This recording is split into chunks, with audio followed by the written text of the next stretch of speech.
Assalamualaikum warahmatullahi wabarakatuh. Teman-teman sekalian, tahukah kamu, di tengah Eropa yang dikenal dengan sejarah paham sekulernya, ada sebuah negara kecil yang menyimpan kisah luar biasa tentang kebangkitan Islam. Negara ini pernah melalui masa kelam di bawah rezim komunis yang melarang praktik keagamaan. Azan dibungkam, masjid-masjid dirobohkan, dan orang-orang dipaksa hidup tanpa identitas keagamaan. Bahkan, negara ini dipaksa menjadi negara ateis pertama di dunia. Namun, kekuatan umat Islam di sana tak pernah bisa dipadamkan. Negara ini bernama Albania. Setelah jatuhnya rezim komunis di tahun 1991, Islam berhasil bangkit di negeri ini. Hari ini masjid-masjid berdiri megah, azan menggema di langit-langit kota. Albania telah menjadi salah satu negara dengan mayoritas muslim terbesar dan paling toleran di Eropa. Ramadan di negara ini dirayakan dengan sangat istimewa. Uniknya, perayaan bulan suci Ramadan di sana seringkali dihadiri oleh komunitas non-muslim. Albania menjadi satu-satunya negara yang menggelar salat tarawih terbesar di Eropa yang dihadiri ratusan ribu umat muslim. Seperti apa faktanya? Mari kita ulas bersama. Untuk memahami kebangkitan Islam di Albania, kita perlu melihat kembali sejarah kelam yang pernah melanda negara ini. Era komunis meninggalkan bekas yang mendalam bagi masyarakat Albania, terutama bagi umat muslim. Dulunya Albania pernah menjadi negara komunis yang dikenal sebagai Republik Rakyat Sosialis Albania. Sistem ini berlangsung dari tahun 1946 hingga 1991 di bawah kepemimpinan Enver Hoxha dan kemudian Ramiz Alia.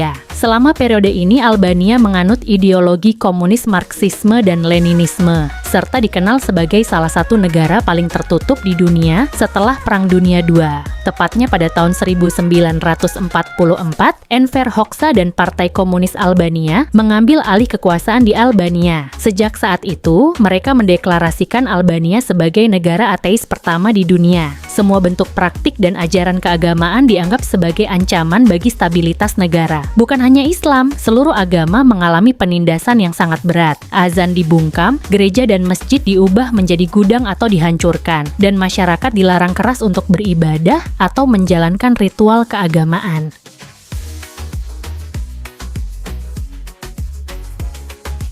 Al-Quran, Alkitab, dan kitab suci lainnya disita dan dihancurkan. Ulama-ulama dibungkam atau diasingkan, bahkan banyak yang dipenjara atau dieksekusi. Generasi muda dipaksa untuk tumbuh dalam lingkungan tanpa agama. Tidak ada pendidikan agama di sekolah, dan siapapun yang menunjukkan tanda-tanda keimanan akan dihukum dengan sangat keras. Namun, sekuat apapun penindasan, iman tak pernah bisa dipadamkan. Di balik tirai represi, umat Islam di Albania tetap menjaga keyakinan mereka dalam diam. Dalam keheningan, ajaran Islam diwariskan secara sembunyi-sembunyi di tengah keluarga. Harapan akan kebebasan tetap menyala di hati mereka, menunggu waktu yang tepat untuk bangkit kembali.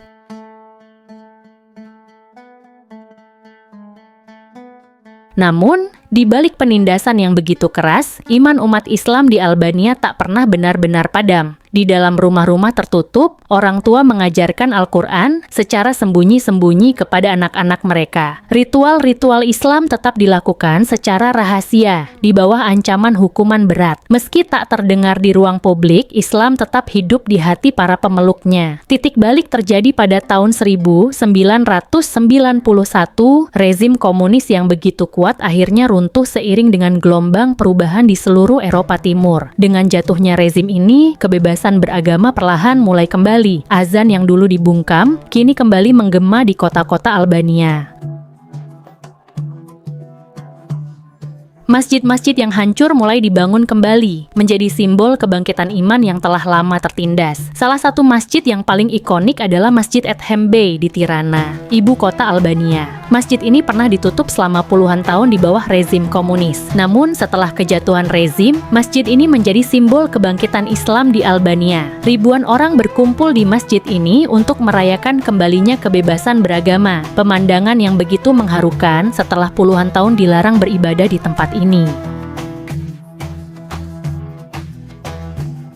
Hari ini, Albania telah berubah. Negara yang dulu membungkam agama kini menjadi rumah bagi lebih dari 60% penduduk Muslim. Islam di Albania tumbuh dengan semangat yang begitu kuat, dan yang lebih luar biasa, masyarakat di sana hidup dengan penuh toleransi. Meski mayoritas penduduknya Muslim, mereka hidup berdampingan secara damai dengan komunitas Kristen Ortodoks dan Katolik. Setiap tahun di bulan Ramadan, Albania menjadi saksi dari salah satu perayaan Islam terbesar di Eropa. Di lapangan utama kota Tirana, ribuan umat Muslim berkumpul untuk melaksanakan sholat tarawih bersama. Inilah sholat tarawih terbesar di Eropa yang dihadiri tidak hanya oleh umat Muslim Albania, tetapi juga Muslim dari berbagai negara. Pemandangan yang begitu menakjubkan ketika ribuan orang membentangkan sajadah di bawah langit malam, bersatu dalam doa dan kebersamaan. Yang lebih unik, perayaan Ramadan di Albania juga dihadiri oleh komunitas non-Muslim. Mereka datang untuk berbuka puasa bersama, merasakan kebersamaan, dan memahami tradisi Islam yang dulunya hampir musnah. Ini menunjukkan betapa besar rasa saling menghormati di antara masyarakat Albania, terlepas dari perbedaan keyakinan mereka. Salah satu acara yang paling dinantikan adalah iftar bersama di alun-alun kota. Meja-meja panjang disusun dan makanan berbuka dibagikan secara gratis kepada siapa saja yang datang. Baik Muslim maupun non-Muslim duduk berdampingan, berbagi makanan dan cerita. Tradisi ini tidak hanya memperkuat solidaritas di antara warga Albania, tetapi juga menjadi bukti bahwa kebebasan beragama bisa tumbuh di tempat yang pernah menolaknya.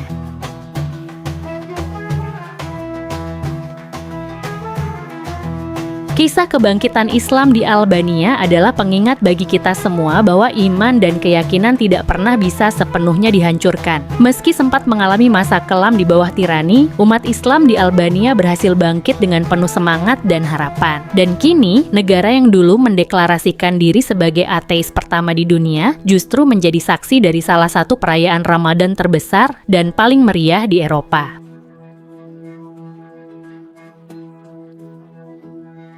Jadi teman-teman, mari kita ambil pelajaran dari kisah ini, bahwa seberat apapun ujian yang kita hadapi, selama kita memiliki iman yang kuat, tidak ada yang bisa memadamkan cahaya keyakinan kita. Semoga kisah ini menjadi inspirasi bagi kita semua untuk terus menjaga dan memperkuat keimanan dimanapun kita berada. Sekali lagi, Mimin ucapkan selamat menunaikan ibadah puasa Ramadan 1446 Hijriah. Semoga puasa kita diterima oleh Allah Subhanahu wa Ta'ala dan membawa keberkahan dalam hidup kita. Jangan lupa untuk berbagi kebaikan dan terus memperkuat ukhuwah Islamiyah. Assalamualaikum warahmatullahi wabarakatuh.